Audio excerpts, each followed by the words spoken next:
por estos 250 años que está cumpliendo la creación. La idea es que en esta novena, además de las actividades religiosas, tengamos este ámbito para conocer un poco la rica historia de nuestra parroquia en cuanto a su creación, porque si tenemos que hablar de todos los años, nos va a llevar bastante tiempo, y si Dios quiere, en tiempo más, quizás el año que viene, vamos a poder condensar todo en un libro, para que se lo tengan todos los picarenses a la historia de la parroquia. Obviamente, ustedes sabrán, es importante tenerlo, pero además la plata para que lo podamos poner. Así que bueno, vamos a poner varias alcancías seguramente para que la podamos hacer. Pero bueno, la idea es, en el marco de la novena, comenzar a hacer algunos aportes desde la historia. Para esto vamos a darle un marco, un par de ideas sobre nuestra parroquia, sobre la creación de la serie de capilla allá en el Pilar Viejo, y luego sí, los expositores, para que justamente de la mano de ellos conozcamos un poco más a nuestra Virgen, la Virgen de Pilar, a la otra Virgen que está muy emparentada con Pilar, que es la Virgen Nuestra Señora de Luján, así que vamos a tener también seguramente alguna nota sobre ellos, y sobre todo la creación de las parroquias que, como vamos a ver, no eran tantos o tantas cuando se creó Nuestra Señora del Pilar.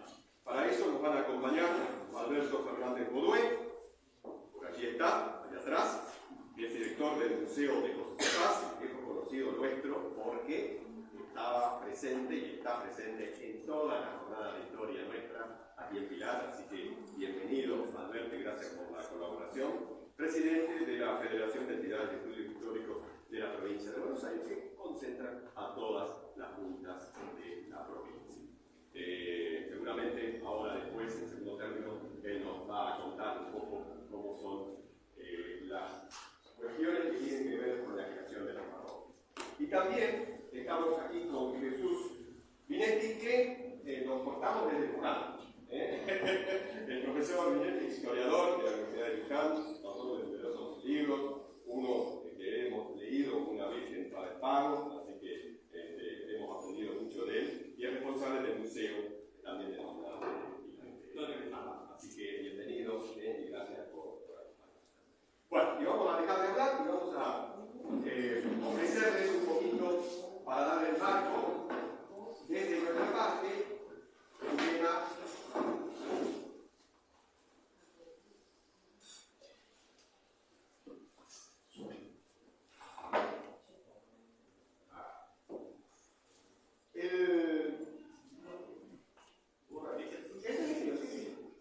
Ahora vamos con tu favor también. El tema de los 250 años, antes de nada, de nuestra parroquia, y el lindo logo que tenemos, que ustedes estaban viendo anteriormente, tiene un sentido, ¿no? Avanzamos a tupilar esta idea de nuestro párroco para que justamente la Virgen del Pilar en estos años nos ha dado la posibilidad de dar identidad a nuestro pueblo. Y es por eso que estimamos que más que nunca, ahora a partir de esto, vamos a tener una de las razones más poderosas para estar unidos a la Virgen. Ustedes saben que la profunda fe de la Virgen, que comenzó ya cuando Santiago se encontraba junto al río Ebro en Zaragoza, así por el año 40, se trasladó a nuestra América de la mano de los españoles y sobre todo de los aragoneses. Y por eso hemos puesto un par de fechas para que vean que eso se concentra también con la creación de nuestra parroquia y de nuestra capilla, nuestra Virgen del Pilar. Seguramente esto después va a ser abordado por nuestros expositores, pero la fiesta fue declarada por el Papa Clemente XII. Los aragoneses tuvieron una notoria intervención en toda la conquista, inclusive lo ayudaron al propio Colón con dinero, y por eso estuvo incluido también de mucho agradecimiento a la Virgen María soldados españoles que vinieron a estas tierras eran también aragoneses.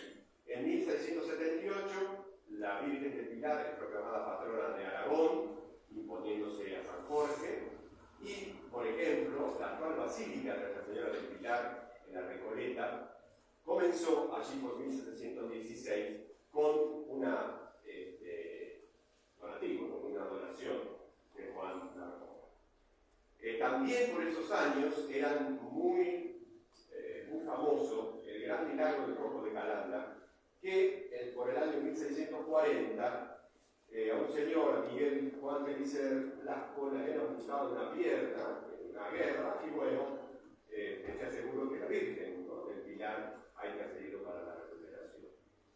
Aquí, en nuestro Pilar, muy cerquita, allí donde pensaba hacer un fuerte, los Cerrillos, en 1671 habían traído numerosos indios para justamente hacer este fuerte, que nunca se hizo, pero que también estuvo a cargo de los padres de la Compañía de Jesús, y allí también había muchos soldados aragoneses. ¿Y cómo fue entonces que comenzó todo esto aquí en Pilar? Bueno, hacia 1700, según nos comentan numerosos estudiosos, María Cabezas dio comienzo a la devoción con su oratorio.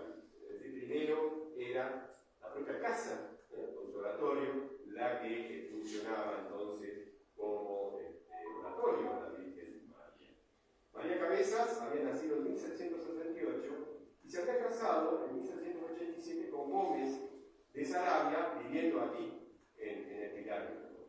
Estas tierras habían sido vendidas a Cristóbal de Melo en 1645, y luego de algunas sucesiones y ventas que, gracias a las investigaciones de Aldo Medina las tenemos, pasaron en propiedad al esposo de doña María Cabeza, a la muerte de don José María Cabeza.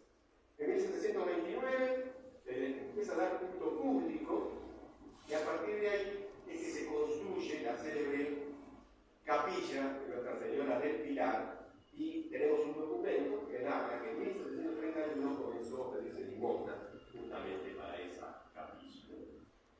Esto luego va a ser abordado por otros expositores, pero para tener el marco de las pocas parroquias que había hacia 1780, luego obviamente lo van a decir los expositores, pero lo importante es que en 1750 ya la capilla del Pilar fue designada viceparroquia de Luján. Ya venía obviamente un sacerdote de Luján a dar las misas, así que ustedes fíjense que en pocos años ya estaba consolidada entonces nuestra capilla, y por ende el pueblito en el Pilar. Ahí tenemos el documento que señala que en 1772 se produce entonces la toma, por así decirlo, de la parroquia con el primer cura párroco, el doctor Arroyo, de quien vemos allí de puño y letra como en este año, entonces en 1772, se hizo cargo de la parroquia, por ende de los libros parroquiales, ¿no es cierto? Ahí está el bonito templo que tenemos ahora, que fue, como siempre decimos, años después, cuando se trasladó a nuestro pueblo, en 1821 comenzó la construcción, terminándose en 1856. Nuestro actual cura párroco, Jorge Ricardo, que si lo quiere después nos va a visitar seguramente, y pusimos una de las imágenes que tenemos de Nuestra Señora del Pilar, que se ve poco en nuestra parroquia, porque justamente hay que estar en el coro para verlo, ¿no es cierto? Porque es un muy lindo micro que hay para ver entonces la Virgen. Así que, sin más, vamos a ir entonces ahora sí a la exposición de Jesús. ¿Sí? Bueno, buenísimo. Sirve mucho la introducción que nos ha hecho Alindo. Además, gracias por participar, por venir. Y puedo decir, fui a Luján, fui a Pilar y hablé a sala llena. No se sabe si era en una parte que hablé no, elegí un título cuando me dijo Alberto, que seguramente elegí un título que para cuando no gustarle a nadie, ¿no? Es seguro que a los de Pilar van a sentir que son ellos, Pilar es Pilar, tiene su identidad, y a lujaneros tampoco les va a gustar que haya habido otro antecedente antes de la propia ciudad, ¿no? Pero precisamente, como no le gusta a ninguno de los dos, quizás sea bueno, quizás sea bastante indicativo y me parece bastante cierto en este caso. Y la confusión y por qué elegí el título, más allá de que por obvias razones y políticamente, identitariamente, uno puede hacer la historia de un espacio y otro, diferenciándolo, en verdad es una confusión que tardó muchísimo en resolverse, y tal es así que no está resuelta del todo, no está resuelta. Además, en muchísimos artículos académicos, uno ve que cuando se habla de Luján en la primera mitad del siglo XVII o en todo el siglo XVII, digamos 1650, 1660, 1670, toda la gente cree que está hablando de Luján, ¿no? Y eso no es así, ¿no? Todo esto surge por ver diferentes documentos, ¿no? A veces lo vi por cuestiones académicas, otras veces lo vi porque me crucé sin querer. Pero digamos, por ejemplo, hay actas del Cabildo de Buenos Aires de 1640 que dicen producción de trigo en el pago de Luján, ¿no? Y nombran la cantidad de arrobas que se habían producido. O hay, por ejemplo, recolección del diezmo que hacía la diócesis, ¿no? Recolección del diezmo de 1630 en Luján, en el pago de Luján. ¿Qué es ese Luján que estamos hablando? ¿No? ¿Qué punto es Luján? Bueno, la cuestión es que el punto de que estamos hablando es Pilar, no es Luján. Todos los historiadores que no conocen un poco toda esta historia atrás, suponen que por una obvia cuestión de hasta el nombre, ese Luján al que se están refiriendo, o de donde venía el grueso de esa producción, era el Luján actual. Y en verdad era Pilar. De ahí que haya elegido ponerle este nombre para justamente, ¿no?, identificar qué espacio era cuando aparece nombrado en fecha tan temprana el pago. Por ahí una cuestión muy sencilla, ¿no? Los que somos lujanos, una vez hemos revisado la historia, sabemos que la primera vivienda más o menos en forma permanente que hubo en Luján es de 1637. O sea que si ya para 1630 tenemos producción agrícola, tenemos producción ganadera, evidentemente no pudo haber sido de Luján, ¿no? Y sin embargo, se sigue insistiendo en eso, y muchos creen que siempre fue el lugar más poblado y que por eso Luján después termina teniendo villa. Y eso ni siquiera es así. En el censo de 1814, la población de la alcaldía de Pilar es un 50% mayor a la de la villa de Luján. Entonces, ¿qué es lo que pasa en Luján y por qué Luján logra esa preeminencia política? Por la sencilla razón que logra formar un poblado consolidado y logra consolidar, le da el título de villa y la oportunidad de tener un cabildo, ¿no? Pero esto es para que ustedes entiendan por qué yo elegí poner ese tema. Una vez venía que alguien nombrado en este tipo de ámbito, ¿no? Y como obligado a ustedes de la comisión de la Junta Municipal de Estudio Histórico. Sí, él lo sabe, lo que pasa es que tendría que haber insistido mucho más en esto. La diferencia es Luján arriba, Luján abajo, ¿no? Entonces ustedes son Luján abajo. Esto por la ayuda de arriba. Nosotros seríamos Luján arriba. Pero, digamos, no sé si es algo que va a gustar hoy por hoy, pero igual, justamente, porque después empiezan los localismos y demás. Siempre es una invitación, que es algo que tratamos de hacer justamente en el libro, digamos, deshacernos de toda pertenencia identitaria lujanera y empezar a hablar de Luján como el pago. Y el pago hoy por hoy es Suipacha, Mercedes, Luján, Pilar, Escobar y Tigre, ¿no? Pero el Tigre lo está ganando ahora, ya llega hasta el siglo, en cualquier momento.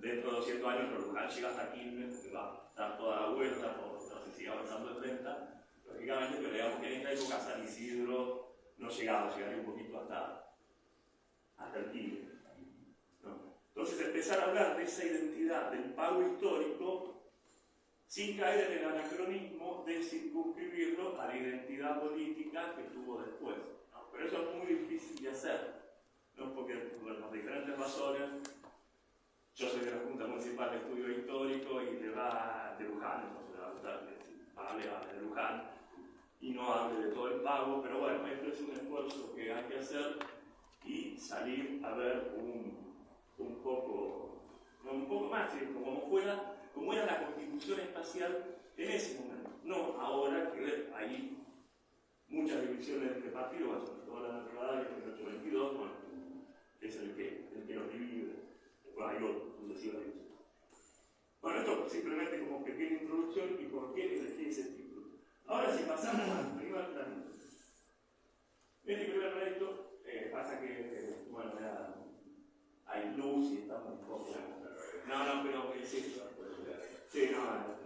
quizás sea un poquito difícil, bueno, pero lo importante es que lo que quiero destacar es lo siguiente y explicar un poco por qué se demoró también esta identificación de Pilar como como lujanense en el sentido grande de pago, y por qué recién lo empezamos a saber en los 60.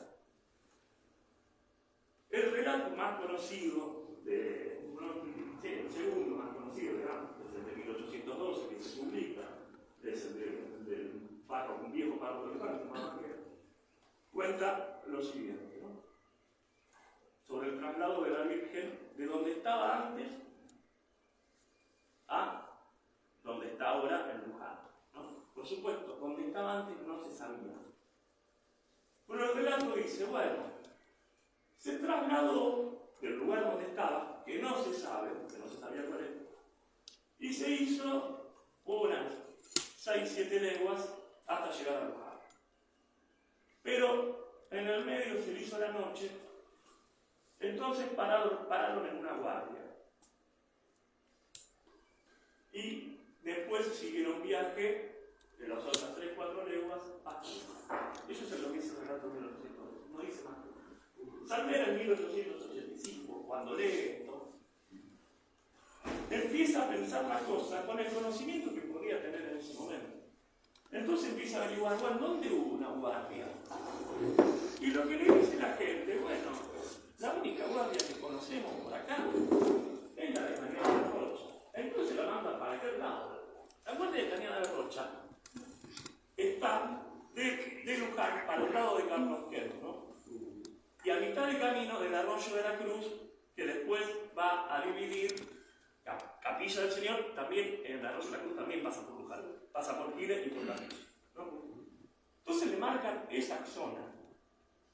Y de ahí que suponga que viene de ese lugar, que viene del Arroyo de la Cruz, de la Cañada de la Cruz, porque la única guardia que conoce es la que marcamos ahí, ¿no? No conoce otra. Y ahí se armó toda la confusión que recién tardó más de 70 años en poder resolverse, y es lo que hizo que hasta hoy el escudo de Capilla del Señor tenga la carreta del milagro, en el escudo oficial, tenga la carreta del milagro. Obviamente porque se hizo cuando se consideraba esto. Salver cree que la guardia, que la única que conocía es una que está ahora por Carlos Quer, digamos, está dentro del partido de Luján, pero yendo para el lado de Quilmes y Capilla. Entonces se supone que venía de la zona de la Cruz, del Arroyo de la Cruz. Como hay otra gente importante ligada al culto, que son los Cascos de Mendoza, que también van a ser después muy importantes en Capilla del Señor, él dice, bueno, entonces viene de ahí. Viene de la zona de Capilla, del Arroyo de la Cruz, y así se confundió durante muchísimos años esta historia, y por eso Pilar no pudo recuperar su vinculación con la Virgen de Luján hasta 1967. En 1967, Raúl Molina, que era abogado, en realidad era abogado, que tenía por hobby historia, pero era muy bueno, muy bueno. yo que en esa época no había nadie que conociera el siglo XVII de Buenos Aires, como lo conocía él, que tenía, también que era un mundo social de 1.500 personas, bueno, pero también 1.500 las tenía en la cabeza. Entonces, cada vez que leía un documento, sabía de quién estaba, ¿no? Entonces encuentra una mensura de 1639, y en esa mensura aparece nombrado Oramas, ¿no? Un tal Oramas, Filiano Bernabé González Filiano Oramas. Y uno dice, este campo que nos están marcando acá, ¿no será el de la Virgen, el del relato de la Virgen? Pero él no es una persona muy creyente. Molina no era ateo, pero era de los, bueno, un abogado medio liberal, entonces, con que tenía la religión así, como algo tradicional, bueno, ya con los sacramentos, pero no participaba. Entonces se contacta para ver bien cómo es, y bien dónde estaban estos campos. Y recién en el 67, sobre todo cuando esta idea de Molina la retoma Presas, que va a ser el gran continuador de Molina, se empieza a saber que ese lugar del milagro, o por lo menos de la primera ermita, por eso muchas veces yo no hablo de milagro, no hablamos de milagro, hablamos de primera ermita, ¿no? La primera ermita estaba dentro del partido de Pilar, y es lo que marcamos aquí. Con lo cual, la guardia a la que se refiere ese relato de 1812 tuvo que ser la guardia vieja del Luján, que estaba enfrente, según Beriera, enfrente a los Cerrillos, ¿no? Acá por la vía de Urquiza, ¿no? Entonces ahí recién pudo reformularse la historia y saber cómo fue este hecho, ¿no? Y por qué la Virgen de Luján estaba en Pilar y no en Capilla. Por supuesto, ustedes deben estar mucho más al tanto que yo, porque es un tema que yo les puedo explicar. Nunca lo seguí, aunque ahora vengo de hablar con Escobena. Escobena, supongo que debe ser un amigo de la casa, por justo como tuvo la amabilidad de llamar a mi universidad buscándome, entonces yo me contacté con él y recién antes dije, aprovechando que tenía que venir acá, pasearme por la casa de Escobena, sí, lo van a desterrar de Pilar porque él sigue suponiendo, porque habló mucho con este Miguel Ángel González, creo que es el referente de Capilla, que sigue insistiendo en que fue ahí el milagro. Entonces él sigue creyendo que sí, pero yo creo que no hay la menor duda que no es así, ¿no? Y que efectivamente lo que hace Presas, siguiendo a Molina, estuvo bien datado. De hecho, después nosotros chequeamos, y ustedes saben que ahora en Villarrosa está la reconstrucción. A ver, esa reconstrucción puede estar 2 kilómetros para un lado, 2 kilómetros para el otro, pero no hay duda que era eso. Por eso nosotros, bueno, justamente, en este libro que nombraba, recuperamos la historia de esa ermita, que además el padre, no sé si lo conocen, Federico Albraille, no sé si sigue estando, el cura que lo atiende, un cura digamos, Fátima, ¿no? De Fátima, siempre nos recibió muy bien. Pero yo creo que ese es el espacio, no importa, obviamente no va a ser el lugar exacto donde está la reproducción, no hay duda que era unos kilómetros para un lado u otro.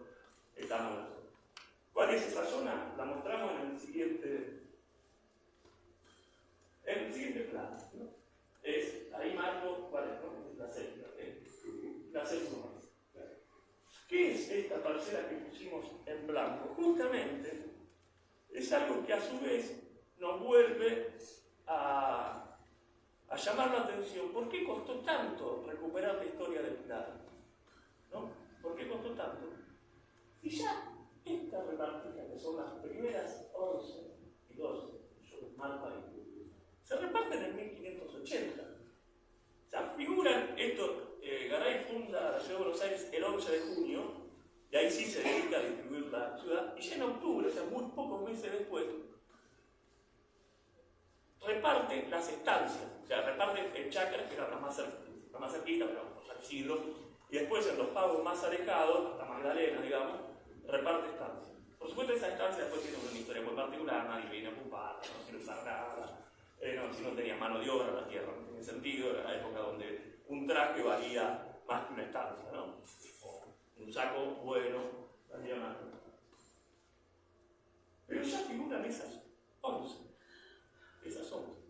También uno puede suponer que no se sabe en ese momento cuál es. Pero está claro que está nombrando la primera desde la desembocadura del río, que no es la desembocadura, sino que era el punto donde no se anegaba, o sea, el punto desde que empieza a ser cultivada, ¿vale? Y ese 1 podría estar en Escobar, ¿no? De hecho, es partido de Escobar. Pero de ahí, como la sigue nombrando las siguientes 11, sabemos que cada uno tenía 2,5 kilómetros, más o menos, 3.000 varas, ¿no? 3.000 varas son 2.500 metros, digamos. Uno puede venir para atrás y sabe que tiene los primeros 25 kilómetros trazados. Es más, no hay duda de cuál es la orientación. La orientación es esta, es noroeste, sureste. Porque además hay un documento de 1608 que fija cuál es la orientación. Y hay una observación que me hizo un muchacho de Luján, que es historiador, geólogo, que hace muchas cosas. Si uno ve los mapas rurales, el Google Maps en la actualidad, hoy, 400 años después, más de 400 años después, las parcelas siguen teniendo exactamente la misma orientación que da en esa época, como para que vean a veces como la historia, por más que a veces se sienta que, digamos, que se muere todo, que supera todo, no, hay veces que nos quedan, aunque sin darnos cuenta, y en el Google Maps se ve esta misma orientación que le dimos nosotros.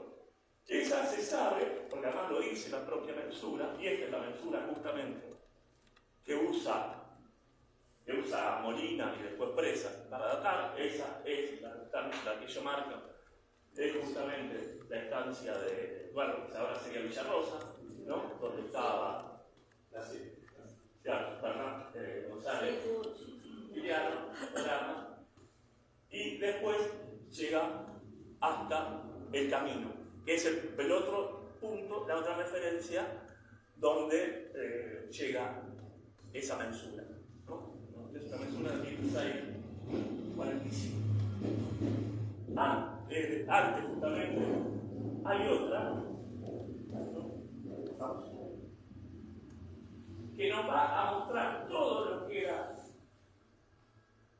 el rey, ¿no? Pero si esas se entregan entre 1580 y 1586, todas estas hasta Mercedes, ¿no? Ahí estoy pasando Luján, lo que yo marco como el Salto del Río, ese es el límite entre Luján y Mercedes, o sea, de la parcela 25 para acá, eso es Mercedes, ya, ¿no? Y hay algunas más, pero no llegan todavía hasta Suipacha. Después se van a dar hasta Suipacha, que son otras referencias, Laguna La Turbia, por ejemplo, ¿no? Fíjense cómo toda esa Mercedes se da mucho después que ya se dio la de Pilar. Y por eso Pilar sigue teniendo siempre el hándicap de haber sido el primer lugar de poblamiento. De hecho, como yo les decía, se dan entre 1586 y 1640. La suerte de estancias son un gran problema, porque los gobernadores, todos los gobernadores vuelven a dar lo que ya dio otro, entonces le dan a uno lo que ya estaba otorgado, bueno, todo eso trae lío bárbaro. Mientras no se interesa la estancia no pasa nada, porque nadie la reclama. Pero después, cuando empiece a hacer muy buen negocio la vaquería y sirven como base para la vaquería, la gente sí la va a reclamar, entonces ahí va a haber problemas. Y por eso es estas mensuras, porque se necesita aclarar de quién es quién. Entonces por eso la mensura, y esto es lo bueno, los dos que vimos, vienen con una declaración de cada uno de los propietarios, porque hay que comparar derechos. Entonces, no, yo tengo esta merced y me la dio tal vez, y yo ya sé que antes era de este y este, ¿no? Entonces después el gobernador compara derechos para saber a quién después hay que dársela. Ese es el tema. Pero fíjense, son dos mensuras que justo esta es del camino para acá y tenemos la suerte que la otra es del camino para allá. O sea que podemos reconstruir toda la historia de los propietarios hasta Mercedes. Por supuesto, la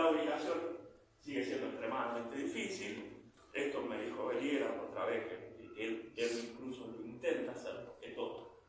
Así en el plano no es para que ustedes lo crean tanto. Puede haber estado una mente sí, un poco superpuesta, bueno. Y después lo que fue en la realidad es muy difícil saberlo, ¿no? De hecho, Beliera, usando otras referencias, quiso hacer, trazar esto en el terreno, ¿no? Como lo estamos viendo, y no pudo hacerlo. Ya la segunda empezaba la superposición. Tiene que tener en cuenta que en esta época muchos estancieros no sabían ubicar su propia estancia, ¿no? Muchos no sabían ubicar. Y de hecho, terminaban metiéndose y llevando su vaca a uno que después le decía, no, pero si esta es mía. Era muy, muy difícil, ¿no?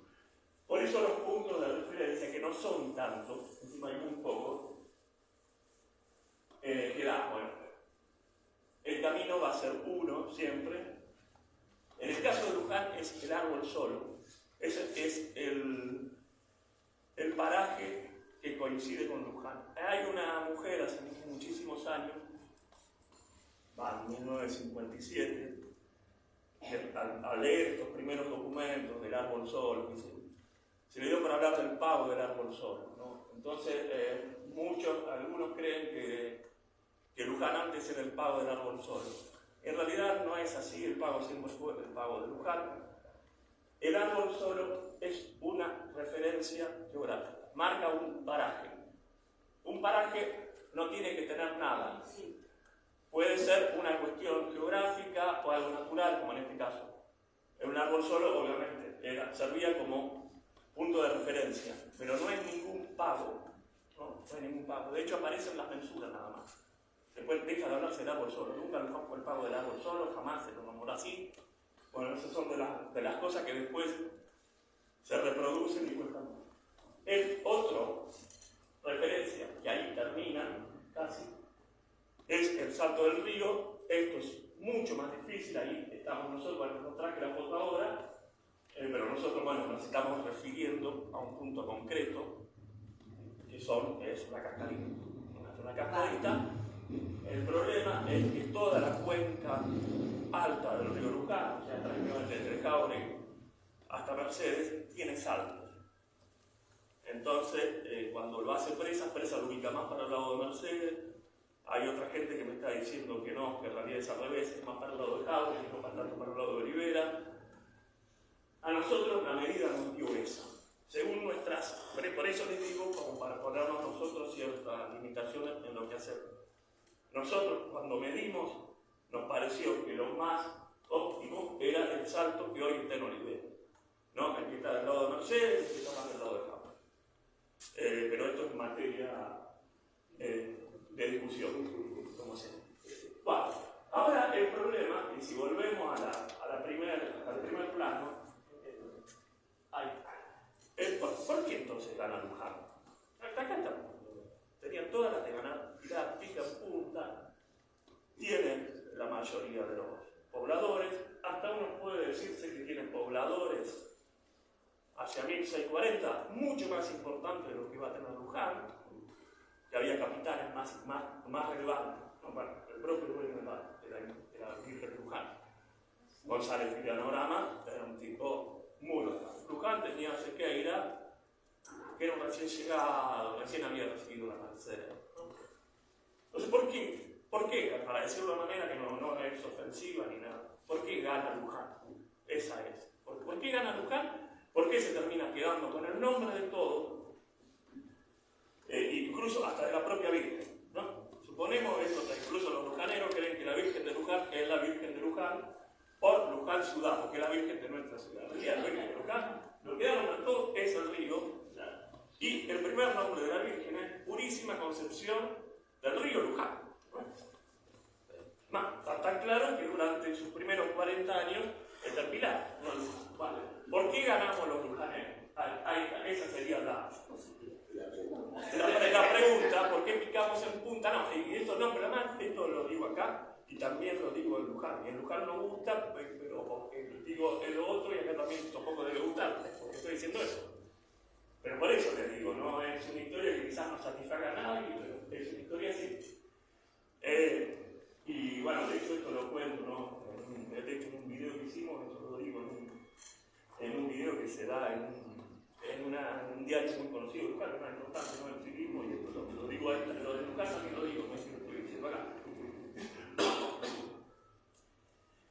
uno puede ver que nos quedamos con muchas cosas. Fue una serie de pérdidas que sufrió lo que ahora es Pilar, que degradó lo que era Luján abajo y elevó geográfica y administrativamente lo que es Luján arriba, ¿no? La primera razón es estrictamente geográfica. Ustedes, Pilar, está demasiado al norte de la campaña bonaerense. Por cuestiones defensivas, el gobernador prefería un espacio más central que permitiera defender mejor a Buenos Aires frente a una amenaza indígena. Pilar está ya muy para arriba. Entonces Luján comunica mucho más fácil con el sur y con el norte. De ahí que ordene que el camino oficial sea el nuevo camino real. Y eso nos va a declarar muchísimo, porque todo el tránsito oficial va a empezar a pasar por el nuevo camino real, que es justamente el que pasa por lo que va a ser la estancia de Armando, la estancia donde después va a ir la Virgen de Luján. Además, ligado a esto, en esta zona es mucho más difícil de controlar el contrabando, ¿no? Es más cerca del río, mucho más arroyo, mucho más fácil de meterse por varios lugares. Más tierra adentro, es mucho más en una época, en un espacio como en el Pampeano en aquel momento, es más fácil controlar el contrabando. Otro tema que no se le ha dado historiográficamente mucha importancia, pero más allá de 2 o 3 trabajos que puede haber, pero yo creo que es algo para insistir. De hecho, también en Luján hemos insistido mucho con este tema, es el tema del camino a la salina. Es importantísimo. Buenos Aires no tiene salinas, ¿no? Las salinas que hay, por supuesto hay salinas por todos lados, pero no pertenecían a la jurisdicción del Cabildo porteño. Eran del Cabildo cordobés o del Cabildo santiagueño. Son las salinas grandes del norte las que bordean toda la ciudad de Santiago del Estero. Bueno, incluso hay una salina monstruosa, ¿no? Ahí entre los límites entre Córdoba y Santiago. Y el Cabildo de Buenos Aires quería su salina. Una salina con jurisdicción propia que no le tuviera que pagar a la cordobesa.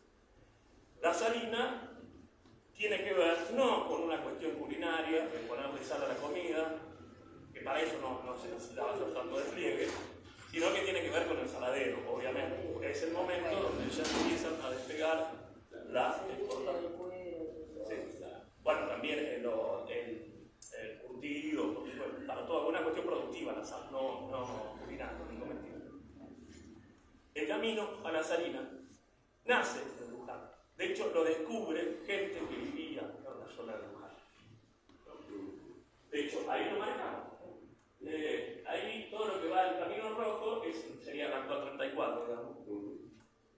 Y todo lo que sigue para el sur es el viejo Camino a la Salina. Hoy en día, para que ustedes se den una idea, la calle Alsina de Luján, ¿no?, termina en la 34, ¿no?, y llega a Capilar.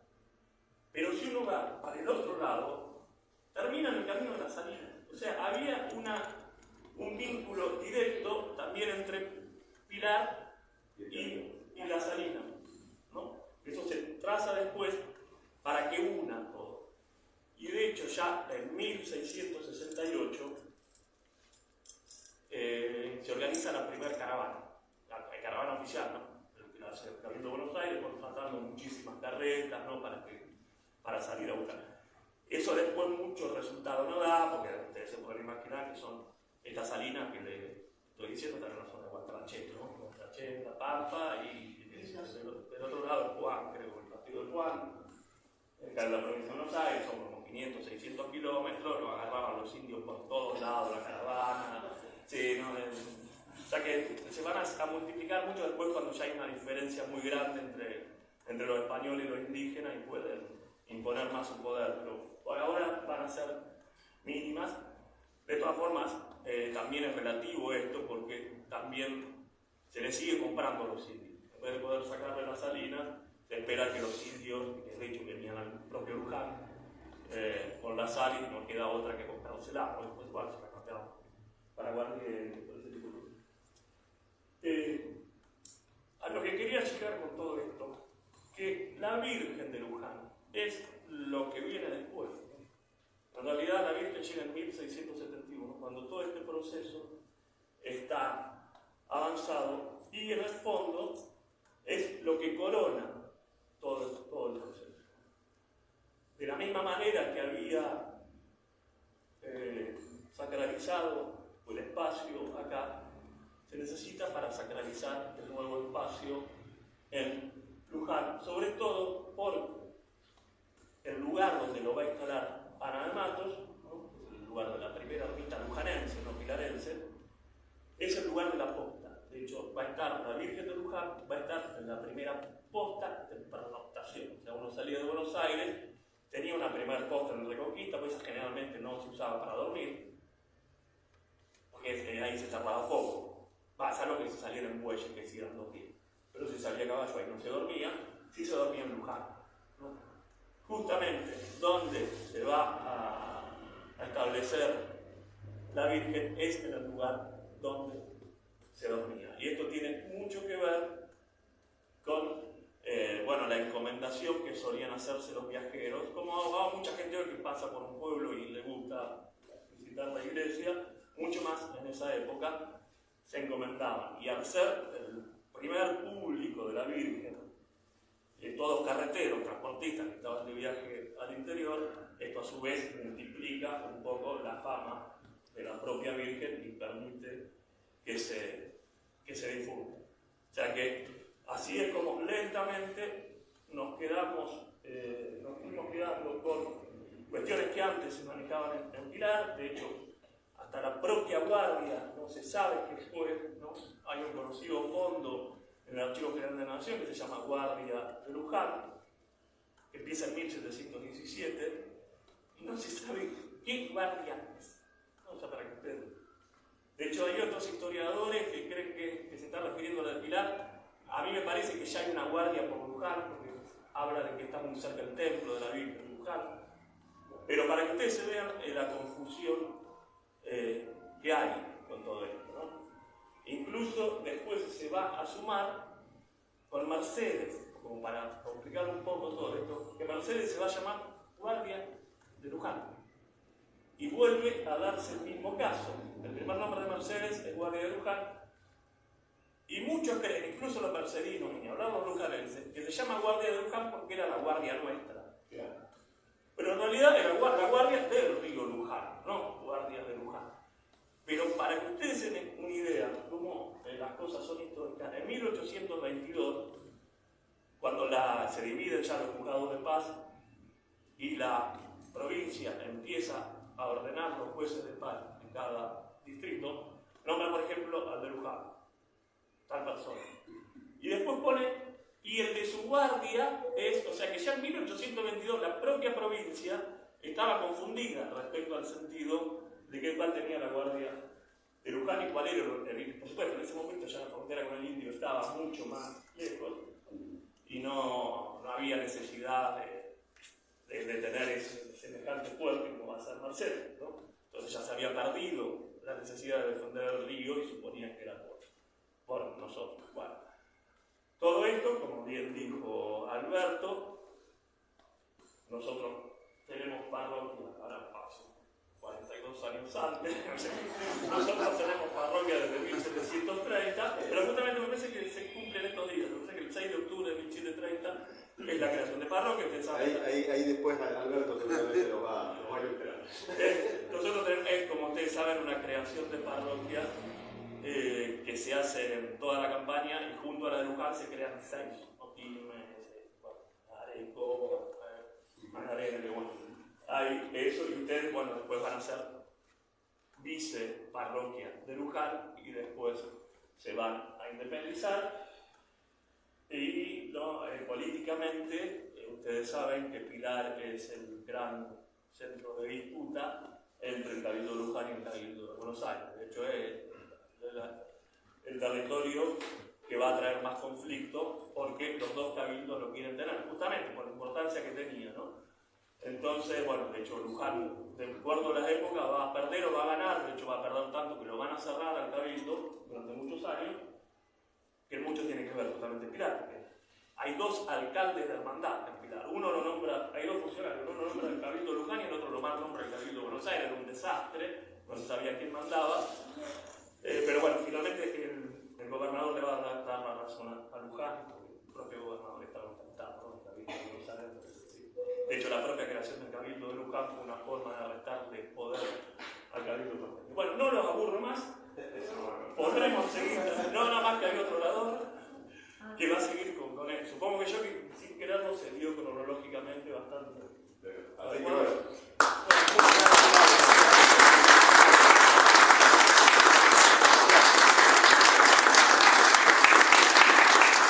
No nos vamos a pelear con Luján entonces, porque somos muy hermanos, ¿no? Bueno, Alberto, ¿querés seguir vos o hacemos un break de 5 minutos? Alberto, ¿querés seguir vos o hacemos un break de 5 minutos? Vos mandás. ¿Sí? Vos mandás. ¿Están cansados? ¿Quieren tomar un cafecito? ¿Quieres tomar aire? ¿Quieres descansar? ¿O seguimos? No sé. Esto es petición del público. Seguimos. ¿Seguimos? Muy bien, sí. Bueno, vamos a ubicar su trabajo.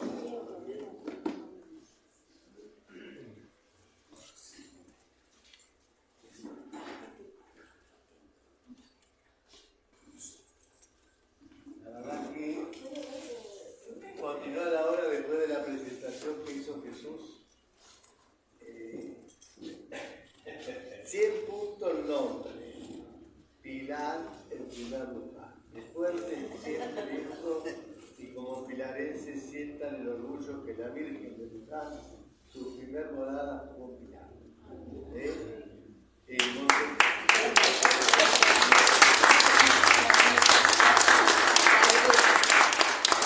Monseñor Presa, que hizo un trabajo excelente desde lo eclesial, él recuperó toda esa historia del quererse quedar en esta tierra pilarense, nuestra patrona de la Argentina, la Virgen de Luján.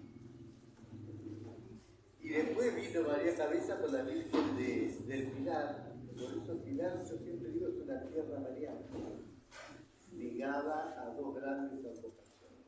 Voy a agregar algo que Alberto nos dijo al principio y que es fundamental. ¿Cuál es la primera aparición de la Virgen María en la vida de la Iglesia Católica? La del Pilar. Andaba el apóstol Santiago ahí de cabeza baja, que no podía convertir en esas tierras españolas a nadie, y ahí la Virgen del Pilar se le apareció y le dio fuerza y empuje para continuar a su misión. Por eso también ese orgullo de tener nuestra ciudad consagrada a esa primera aparición de la Virgen. Muy bien, yo lo que voy a presentar ahora, esta es la foto, si la ven, acá en la iglesia, sacada por mí. Lo que voy a hacer ahora es un poco cómo nace la diócesis de Buenos Aires y cómo desde esa diócesis se van creando las parroquias. Nos vamos a trasladar a 1620. Pasamos 1620 cuando el Papa Pablo VI, Pablo V, divide la diócesis del Río de la Plata. La diócesis del Río de la Plata estaba creada con sede en la ciudad de Asunción del Paraguay. Eso se remonta a la época de los fundadores de Buenos Aires, cuando abandonan esa fundación y se van al norte y surge Asunción de Paraguay. La iglesia va a crear la diócesis del Río de la Plata con sede en Asunción. 1680, Juan de Garay funda por segunda vez la ciudad de Buenos Aires, y en 1620, 40 años después, el Papa Pablo V va a dividir esa diócesis. Una va a ser la diócesis de Paraguay o Guaira, con la sede en Asunción, y la otra va a ser la diócesis del Río de la Plata, con la sede en Buenos Aires. Hasta ese momento Buenos Aires contaba con una sola parroquia, que era la parroquia de la Santísima Trinidad, que tenía, esa parroquia estaba dividida en dos feligresías, algo que hoy nos puede llamar la atención, pero en la época de la colonia era algo normal. La de los españoles y la de los naturales. Las dos comunidades funcionaban en el mismo seno, ahí lo podemos ver al Papa Pablo V, en el mismo seno de la Iglesia de la Santísima Trinidad, que en ese tiempo llevaba el nombre de Ciudad de la Santísima Trinidad en el puerto de Santa María de los Buenos Aires. Es decir, tendríamos que escribir una carta y poner el nombre, como poníamos antes, el pueblo y después la fecha, estaba muy bien para escribir. Avanzamos otra, y ahí podemos ver la jurisdicción de esta nueva diócesis que se crea, la diócesis de Río de la Plata con sede en Buenos Aires, con límites imprecisos. Abarcaba parte de lo que es la provincia de Santa Fe, Chaco, Misiones, Corrientes, Entre Ríos, Buenos Aires, todo el sur argentino, el Uruguay y los estados del sur del Brasil. Tenía una serie de límites imprecisos. Avanzamos otra. Y el mismo día que divide la diócesis y crea la diócesis del Río de la Plata con sede en Buenos Aires, el Papa Pablo V va a nombrar el primer obispo a Fray Pedro de Carranza, un carmelita natural de Sevilla, que va a llegar a Buenos Aires, que va a llegar a Buenos Aires el 9 de enero de 1621. Unos días después toma posesión de la diócesis y el 7 de marzo va a iniciar su primera visita canónica. Ustedes saben que los obispos tienen la visita canónica, no sé si hace mucho que deberían empezar a recapar a Pilar de visita canónica, donde ven un poco cómo va la parroquia, la vida parroquial, escucha a los feligreses, se va reuniendo. Y ahí el obispo apenas llega, la primera visita que hace era la de la sede, la de la Santísima Trinidad. Y al finalizar esa visita le manda al rey, por el que estaba en vigencia hasta Torrentio, un informe que le dice que la ciudad contaba con 100 casas, una sola iglesia de clérigo, y que era tan indecente que en España había lugares de pastores y ganados más acomodados que los. La imagen que nos da de Buenos Aires y de la iglesia de la Santísima Trinidad. Comparaba con los establos en España y que los establos en América. Ahí nuestro primer obispo, Pedro de Carranza. Era una mirada de un español en tierra extranjera. Entonces no miraba desde la tierra donde estaba, sino desde la tierra donde vivía. Entonces ahí viene la diferencia. Seguimos. El 29 de julio de 1621 todavía no había sido consagrado obispo, se traslada a Santiago del Estero, donde residía el obispo de Córdoba de Tucumán, que ahí podemos ver la foto, Julián de Cortázar, y lo va a consagrar obispo en la fecha de la fiesta de San Pedro y San Pablo, el 29 de julio. Santiago del Estero, porque en la ciudad de Santiago del Estero estaba la sede de la diócesis de Córdoba de Tucumán. Es la primera ciudad, Santiago del Estero, y la primera diócesis. Y se va a llamar Córdoba de Tucumán. Bien. Monseñor Carranza llegó desde Santiago del Estero ya con obispo, con su hija, su báculo, y la gente de Buenos Aires lo recibió con gran alegría. Y el 26 de junio de 1622, ya consagrado obispo, va a ejecutar la bula declarando que esa parroquia de la Santísima Trinidad va a ser la catedral de la diócesis del Río de la Plata. La catedral viene de cátedra, la cátedra es el lugar donde el obispo preside la diócesis. Ahí lo vemos ya con sus ornamentos. Y van a acontecer durante el trabajo pastoral de Monseñor Carranza en toda la diócesis del Río de la Plata, dos acontecimientos religiosos de Dios.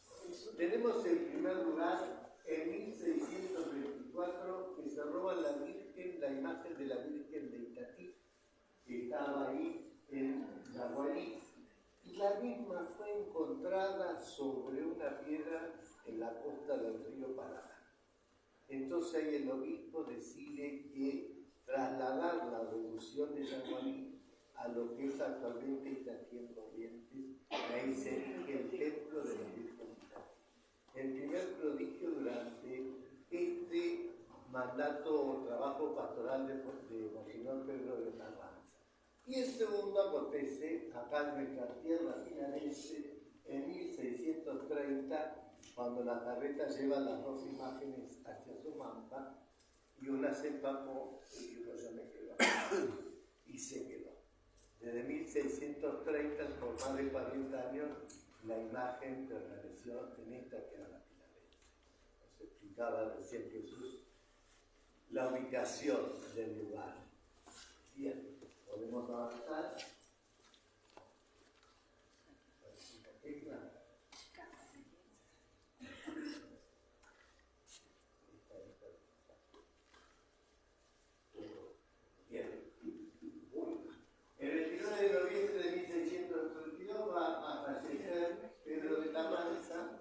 Cuando fallece un obispo, queda la sede vacante y hasta que se nombra el siguiente.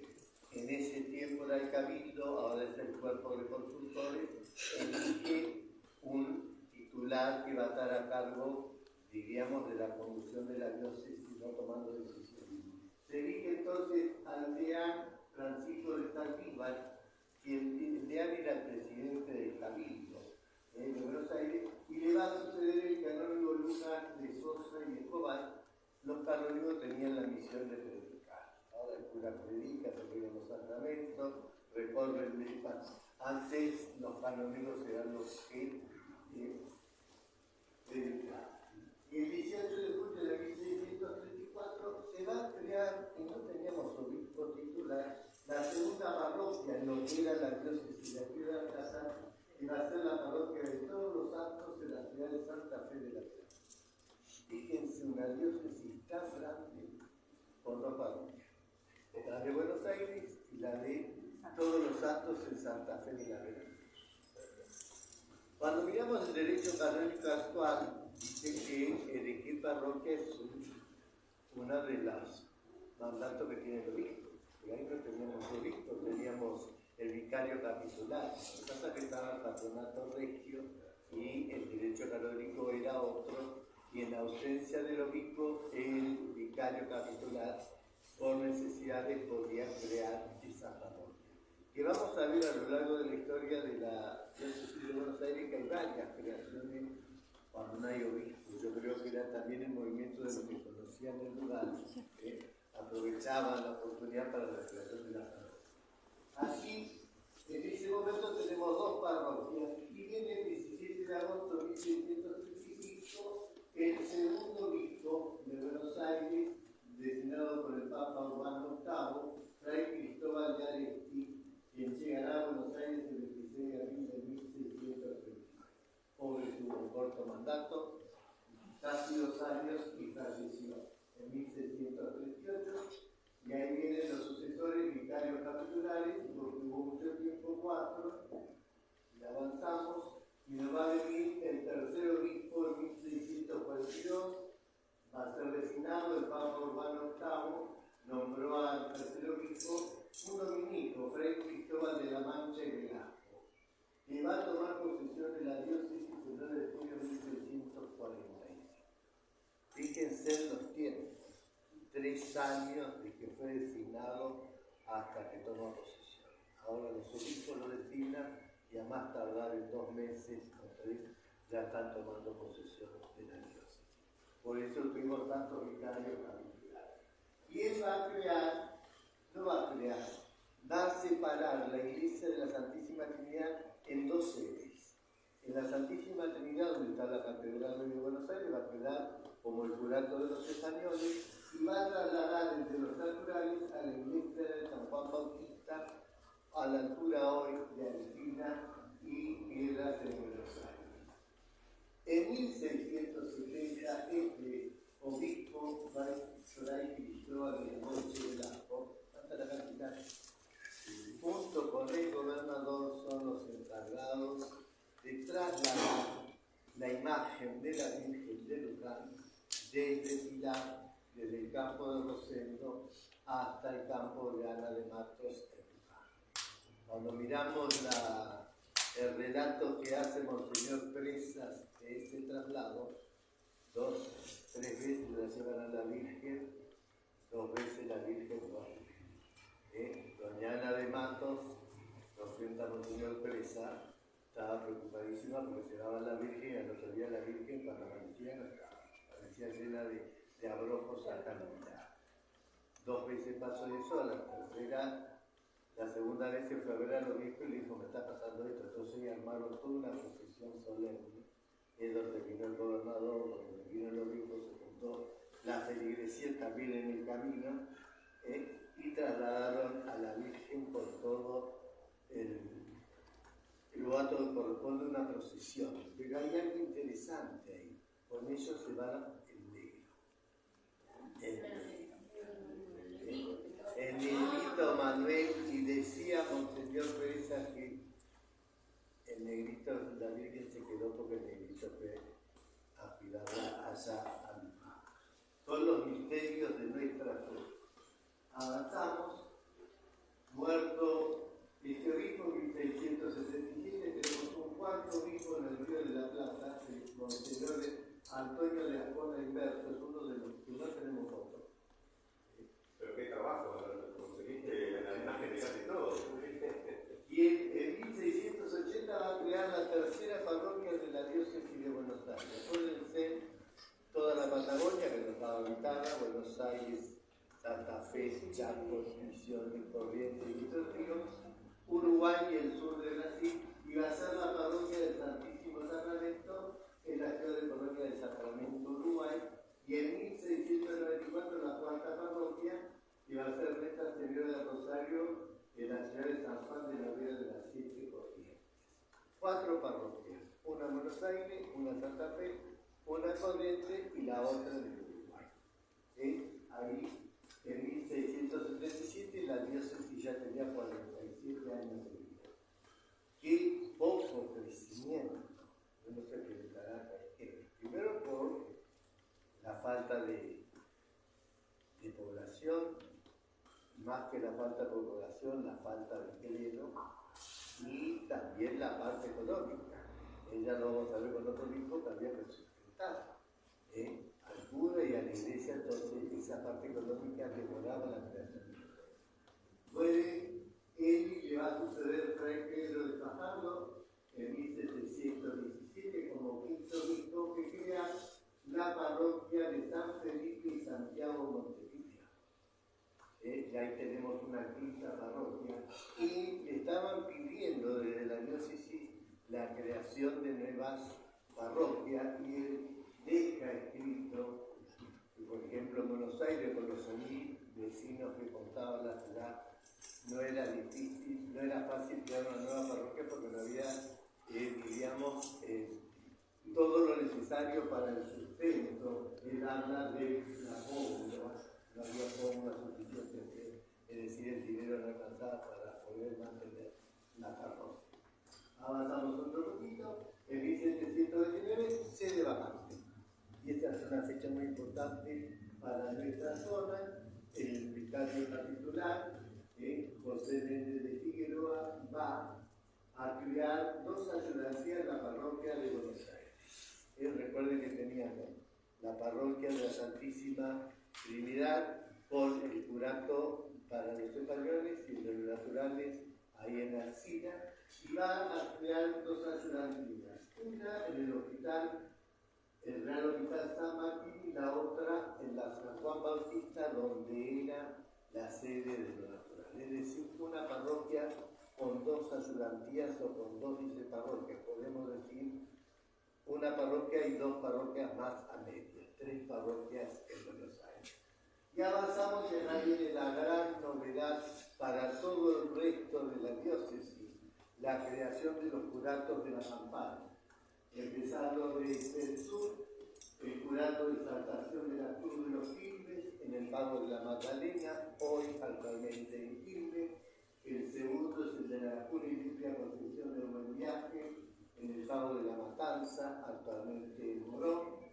El de San Isidro Labrador, en el pago de la Costa Montes Grandes, hoy San Isidro. El de la pura y limpia Concepción, el pago de Luján, que ese era el nombre original de la Virgen. Después vamos a tener el San Antonio de Padua, los pagos de Rico, y el de San José en los pagos de los Santos. 6 curatos en la provincia de Buenos Aires. Luego el de Nuestra Señora del Rosario, en la Villa del Rosario, actual Ciudad de Rosario, y otro Nuestra Señora del Rosario en la Bajada. La Bajada es hoy la ciudad de Paraná, se le llamaba la Bajada.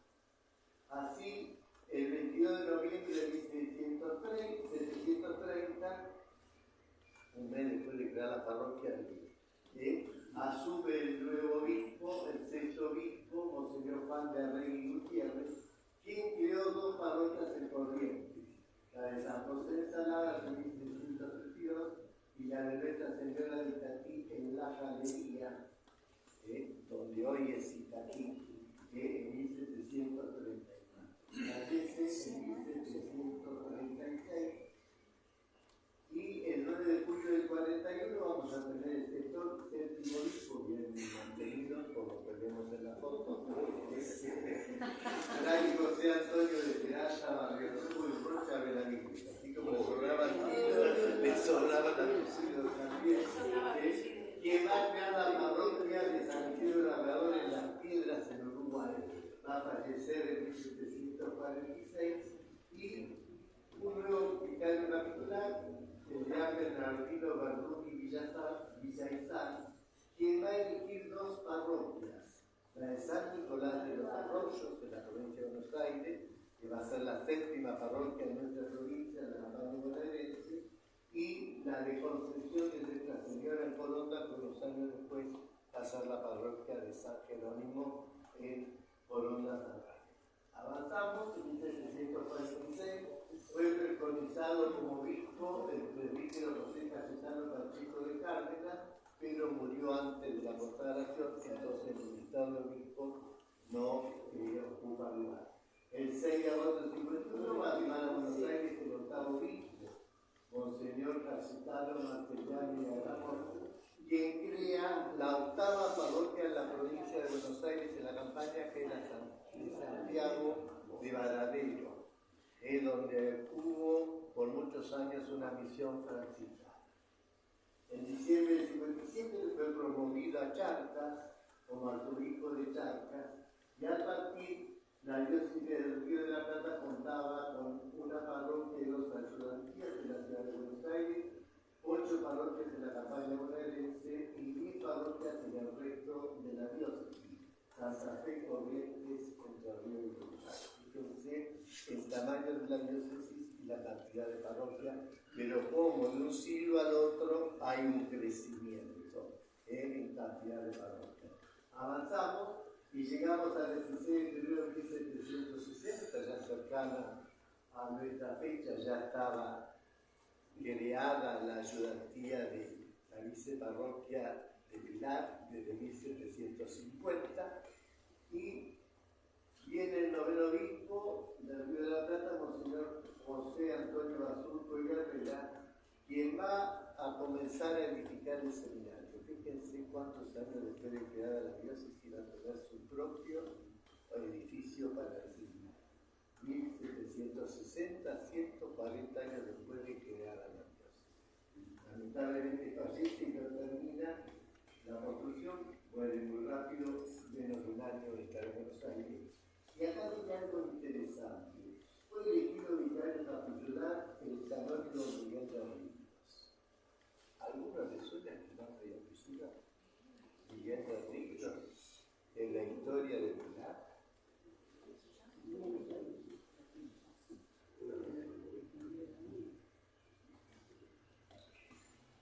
Nos vamos a trasladar, allá Jesús hablaba de la suerte de estancia, nos vamos a trasladar a una suerte de sombra,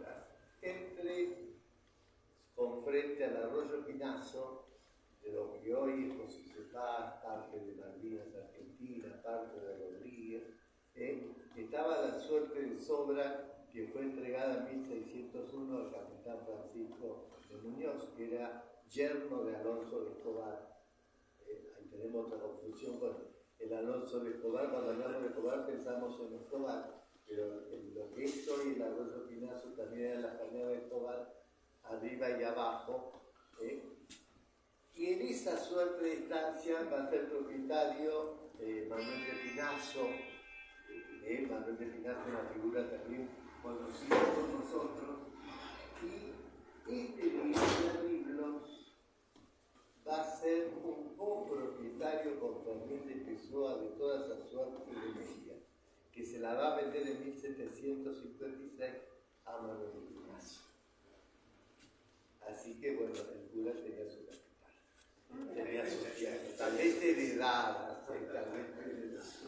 El 21 de septiembre del 62 va a llegar el 10º hijo de Buenos Aires, nombrado por el Papa Clemente XIII, Monseñor Manuel de la Torre, que era obispo de Asunción del Paraguay. Lo trasladan a Buenos Aires y partió en 1763 y llegó en 1765. Que un viaje largo desde Asunción hasta Buenos Aires. Aprovechó el viaje para ir haciendo la visita canónica en las parroquias de Santa Fe, de Corrientes y también de Chile. Después de esto mismo, el 3 de noviembre va a llevar las dos sacerdotías que hay en Buenos Aires a parroquias, o sea, Buenos Aires va a quedar con 3 parroquias, la Santísima Trinidad y a su vez va a crear la de la Concepción, actual Inmaculada Concepción, y la de San Nicolás de Bari. Esas son las que eleva la sacerdotea y crea la parroquia de Nuestra Señora de la Piedad, la de Nuestra Señora de Montserrat y la del Socorro Buenos Aires. O sea, la ciudad de Buenos Aires, la sede de la diócesis, va a tener 6 parroquias. Monseñor Manuel Antonio de la Torre, como había lío entre los curas por los límites de la parroquia, dictó serias normas fijando los libros de parroquia. Y ahí llegamos a Pilar. En 1772 el obispo va a crear 3 parroquias, la primera de la Iglesia Señora de Pilar, estamos cumpliendo 250 años, y 4 años después va a crear la de la Pura Inmaculada Concepción en Las Conchas, actualmente Tigre, y la de Santa María Magdalena en Magdalena, pasando así la campaña buena de la hasta dividida con sus familias.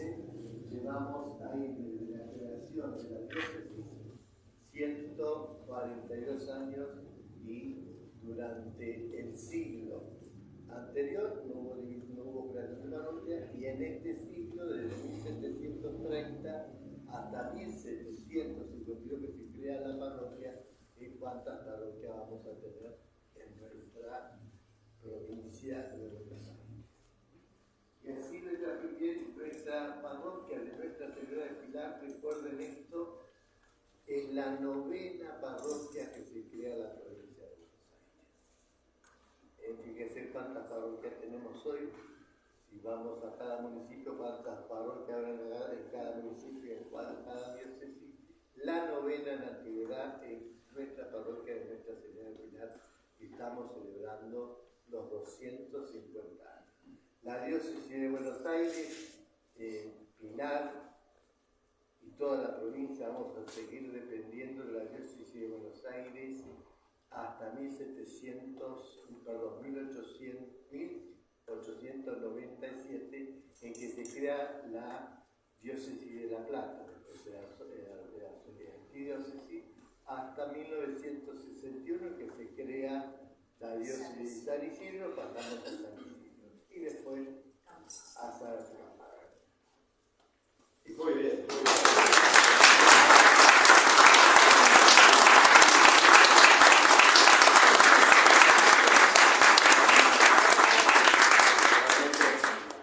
Qué investigación. La pueden seguir, está publicada en algunos lados, así que la pueden seguir. Y bueno, como siempre se hace al final, alguna pregunta. respuesta para los expositores, así que... Yo le quiero hacer una pregunta. Sí. ¿Por qué Nuestra Señora del Pilar en Zaragoza tiene 38 centímetros y acá tenemos semejante imagen? ¿Por qué? Eso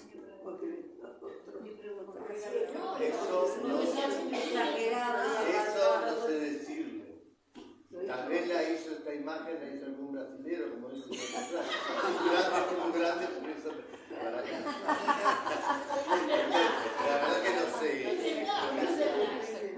Por ejemplo, la Virgen de la imagen de Luján de su mapa es hecha en Brasil. Tal vez esta venga de Brasil. Vos habías puesto una imagen acá. No, eso nunca no sabía yo la diferencia de Pilar. 38 centímetros con pilar y todo tiene. Acá hay un tema histórico, ¿no? No sé de dónde se prenden las luces.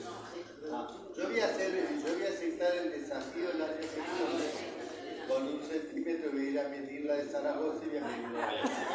No, históricamente la imagen primitiva de Nuestra Señora del Pilar que estaba en el Pilar Viejo no está, no existe. Hay una vieja historia que dice que está enterrada en los cimientos de la actual parroquia. La verdad, no hay nada escrito sobre eso. Y la imagen más antigua de Nuestra Señora del Pilar que tenemos en Pilar es la que está enfrente a la parroquia, ¿no es cierto? Cuando ustedes la ven en la entrada, que es la que pusimos en algunos de los, ahora si quieren la podemos ver, en algunos de los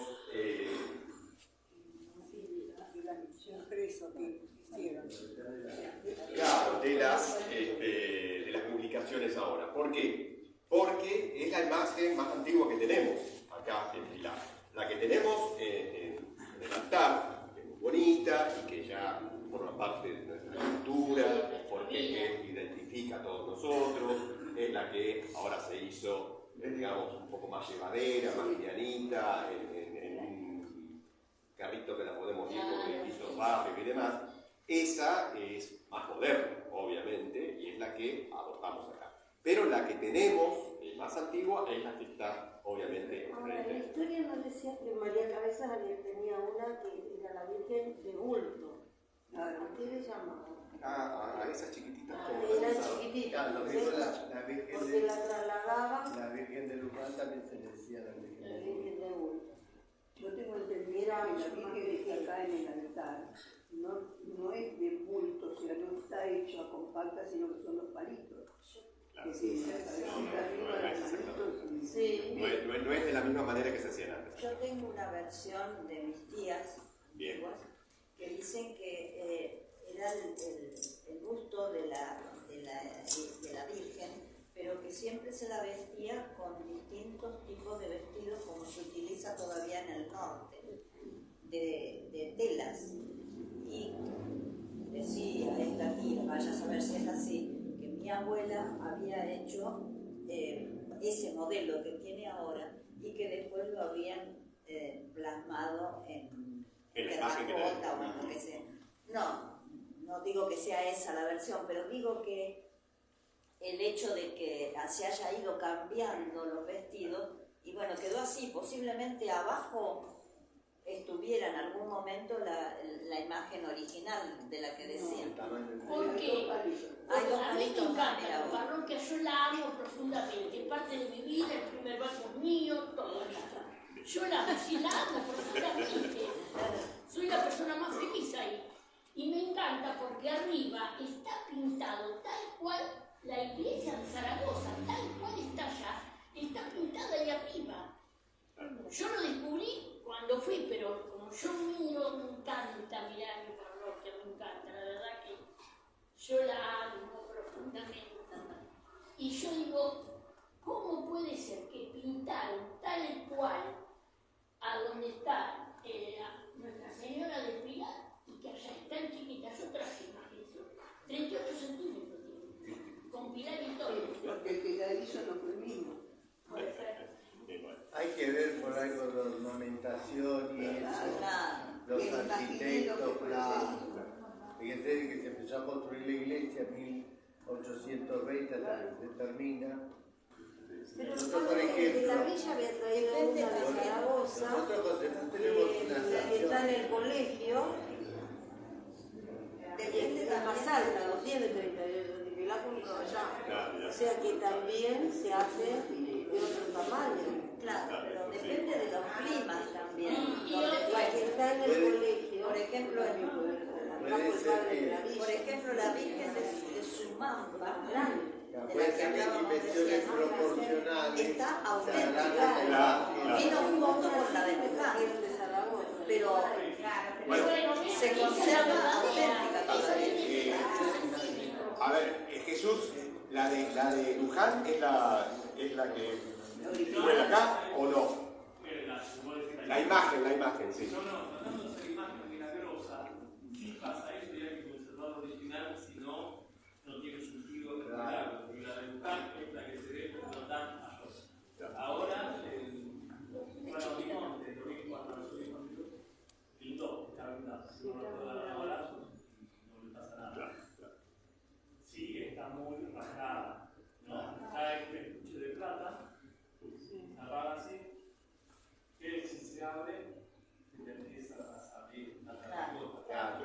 Entonces, lo único que le dejan afuera es la manito y la cara. Me dijo el Pablo que para restaurar una restauración, porque no la quieren llegar a mojar. Entonces, no la quieren llevar a la final, medianita, y seguir así. Pero no es la terracota original, que por suerte nunca dio un golpe grande, inclusive no fue aparecido en Brasil.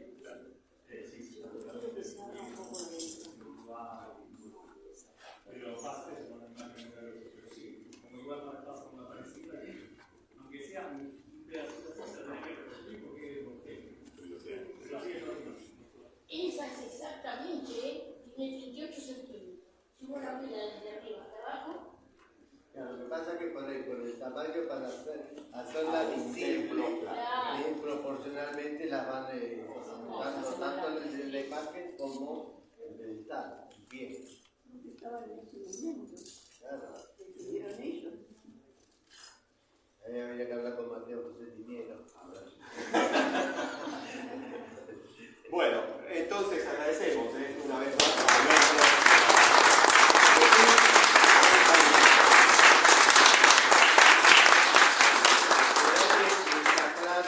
Yo soy de José Cepaz, que vino y salimos siempre en los diarios con las páginas rojas. Pero hay una historia que estamos trabajando, que fuimos descubriendo gracias a José Sánchez. Nosotros pasamos al Partido General Sarmiento en 1889 cuando se crea.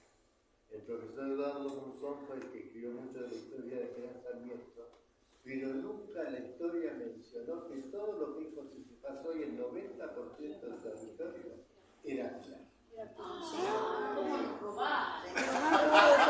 Fíjense que la primera escuela que nosotros tuvimos, que lo descubrí en La Plata, a mí no me cerraban los números de las escuelas y la creación. Y daba vuelta, digo, un día me fui al archivo de La Plata y ahí, disculpen la frase, como decimos, desculé el misterio. Ahí encontré que la escuela número 4 del partido de Pilar abrió sus puertas en lo que hoy es el territorio que se pasa el 1 de junio de 1889. Esa escuela 4 después, cuando salía el partido de casamiento, 2 años siguió funcionando por Cepaz por un convenio entre ambos consejos escolares. El de acá lo ayudaba y el de allá no tenía fondos para cubrir los sueldos, entonces siguió 2 años más y después la trasladan, dice los libros, a Villa Bonita. A la escuela 4. Pero antes de la escuela 4, antes de Villa Bonita, estuvo en Tomás.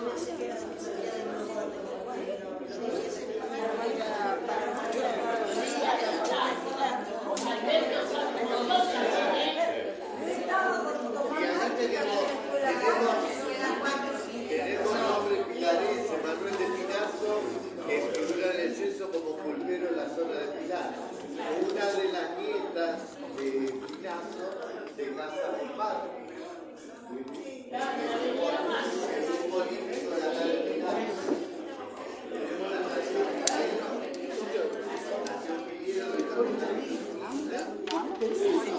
Bueno, dos avisos parroquiales, ya que estamos en la parroquia, dos últimos avisos parroquiales. Gracias por haber venido, gracias amigos que han llegado, gente del barrio, Silvia,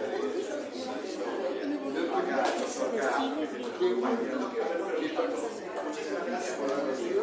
Va a haber seguramente en noviembre otra charla más, donde van a venir otros doctores, donde vamos a ir echando un poco la historia de Pilar, con la de nuestra parroquia, para seguir abrevando un poco de historia. Los esperamos en el museo, vamos a publicar algún día que va a estar abierto y demás, para que puedan recorrerlo,